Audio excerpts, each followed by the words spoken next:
Hello, YouTube के इस channel में आप सभी का स्वागत है। आज का जो टॉपिक है वह है वाक्य रचना के सामान्य नियम के भाग 2। इसके पहले भाग पर हम लोग इसके पहले वाली वीडियो पर प्रकाश डाला जा चुका है। आज हम लोग उसके नेक्स्ट जो भाग हैं अन्वय, उस पर हम लोग प्रकाश डाल रही हूँ। अब पहले प्रश्न यह उठता है कि अन्वय क्या है। अन्वय में लिंग, वचन, काल और क्रिया से संबंधित वाक्य में जो शब्द दिए गए रहते हैं उन सभी शब्दों में संबंध दिखाया जाता है, उसे ही अन्वय या मेल कहा जाता है। ये अन्वय या मेल 3 प्रकार से दिखाया जाता है। वह कौन कौन से 3 प्रकार है? इसमें पहला जो है वह है ए, कर्ता और क्रिया। नंबर 2 बी, कर्म और क्रिया के अनुसार। और सी जो है संज्ञा और सर्वनाम के अनुसार। इन तीनों के आधार पर ही वाक्य में जो शब्द दिए गए रहते हैं उन शब्दों का मेल कराया जाता है। तो पहले हम लोग ये नंबर 1 में देखेंगे कि कर्ता और क्रिया में कैसे वाक्य के दिए गए जो शब्द हैं उन शब्दों में हम लोग संबंध या मेल कराया जाता है।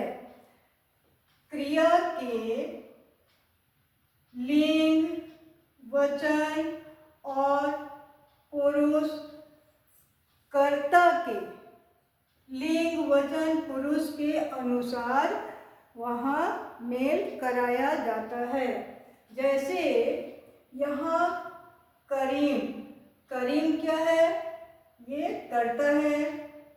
वह क्या कर रहा है? कौन सा कर्म कर रहा है?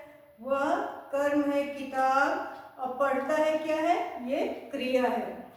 तो इसमें कर्ता के अनुसार यहाँ क्रिया का प्रयोग किया जाता है। कर्ता यहाँ करीम हो गया और पढ़ता है क्रिया, और ये हमारा कर्म है। तो इन तीनों का हम लोग क्या किए? मेल कराए।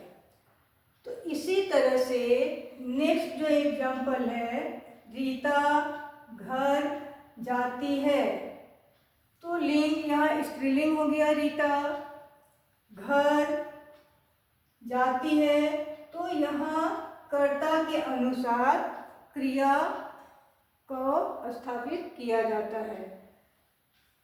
क्रिया क्या हो जाएगा? स्त्रीलिंग में जाती है। क्लियर? इसका दूसरा जो नियम है नंबर बी, एक ही लिंग, वचन, पुरुष के अनेक विभक्ति। विभक्ति किसको कहा जाता है? कारक के जो चिन्ह होते हैं उसमें विभक्ति दिया रहता है। तो यदि वे विभक्ति रहित, उसमें किसी भी प्रकार की विभक्ति न हो, विभक्ति रहित कर्ता हो, और अंतिम कर्ता के आगे यदि और शब्द आया हो, तब वहाँ क्या किया जाता है? जो वाक्य रहते हैं उन वाक्यों के शब्दों में जो संबंध स्थापित किया जाता है या मेल कराया जाता है, वहाँ पर क्रिया जो होती है लिंग के बहुवचन में होती है। बहुवचन में, जैसे आशा, उषा और सीमा स्कूल जाती हैं। तो यहाँ क्या है? लिंग स्त्रीलिंग सभी है और ये सभी विभक्ति रहित हैं। कर्ता जो है ये तीनों ही हैं, आशा भी है, उषा भी है और सीमा भी है। तीनों क्या कर रहे हैं? कर्म कर रहे हैं, स्कूल जा रही हैं। तो लिंग और के अनुसार कर्ता और क्रिया जो होती है वह क्या हो जाती है? बहुवचन में। कब? जब कर्ता अंतिम शब्द हो। यहाँ सीमा क्या है? ये भी कर्ता है लेकिन अंत में है, और उसके पहले ये और शब्द आया हुआ है। तो जब अंतिम कर्ता से पहले और शब्द आता है तब वहाँ पर जो क्रिया होती है वह क्रिया बहुवचन में होती है। जाती हैं शब्द पर जो अनुसार लगाया जाता है वह बहुवचन में लगाया जाता है। नेक्स्ट है कर्म, भी और क्रिया। कर्म और क्रिया के साथ कैसे हम लोग संबंध स्थापित करते हैं? जैसे आशा ने पुस्तक पढ़ी, तुमने क्षमा मांगी, मैंने रुपए दिए। तो यहाँ क्रिया जो है कर्म के लिंग, वचन और पुरुष के अनुसार यहाँ बदल जाते हैं, और यहाँ पर जो कर्म होता है उसके अनुसार ही क्रिया लगाई जाती है। तो आशा ने पुस्तक पढ़ी, यहाँ ये क्या है? कर्ता है, और इसके अनुसार ये क्या है? स्त्रीलिंग है। स्त्रीलिंग में पढ़ी आई शब्द जुड़ जाता है, तो पुस्तक पढ़ी हो गया।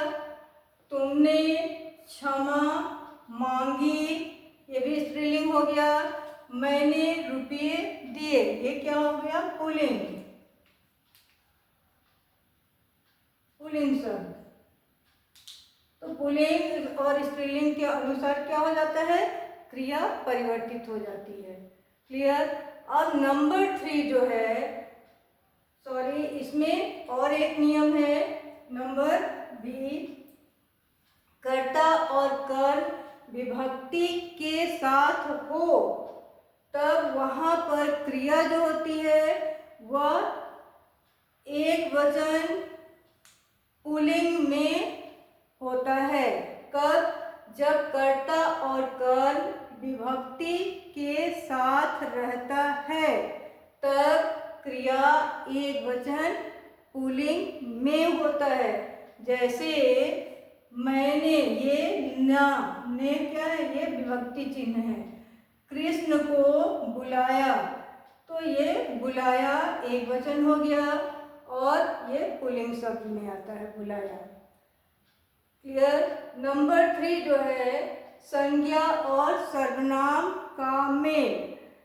तो जब वाक्य दिए गए रहते हैं तो उसमें हम लोग क्या देखते हैं कि बहुत बार नाम का प्रयोग किया गया रहता है, और बहुत जगह में ये नाम के स्थान पर सर्वनाम जैसे यह वह शब्द का प्रयोग किया जाता है। तो संज्ञा के स्थान पर सर्वनाम का प्रयोग करके वाक्य में दिए गए संबंधों में मेल स्थापित किया जाता है। जैसे लड़के वे ही हैं, तो लड़के वे, लड़के की जगह पर वे शब्द का प्रयोग किया गया है, यानी लड़के क्या है? संज्ञा है, वे सर्वनाम है। तो लड़के संज्ञा के स्थान पर सर्वनाम का प्रयोग किया गया है। तो इस तरह से जो वाक्य हम लोग लिखते हैं उसमें इन सारे नियमों को देखते हुए हम लोग संबंध जोड़ते हैं और इनमें इनका प्रयोग करते हैं। इनसे संबंधित प्रश्न, चाहे वह बैंक का एग्जाम हो, यूपीएससी हो, टेट हो, सीटेट हो या बोर्ड की परीक्षा हो, सभी में इससे प्रश्न पूछे जाते हैं। आप लोगों को इसमें से किसी भी तरह का कोई प्रश्न पूछना हो तो कमेंट में लिखेंगे। इसके अगले पार्ट को हम लोग 3 भाग है इसके, वाक्यगत प्रयोग, और एक पार्ट बचा हुआ है जिसको हम लोग अगले वीडियो में चर्चा करेंगे उसके विषय में। वीडियो को आप लोग लाइक, शेयर, सब्सक्राइब अवश्य ही करें और साथ में बेल आइकन भी प्रेस करें।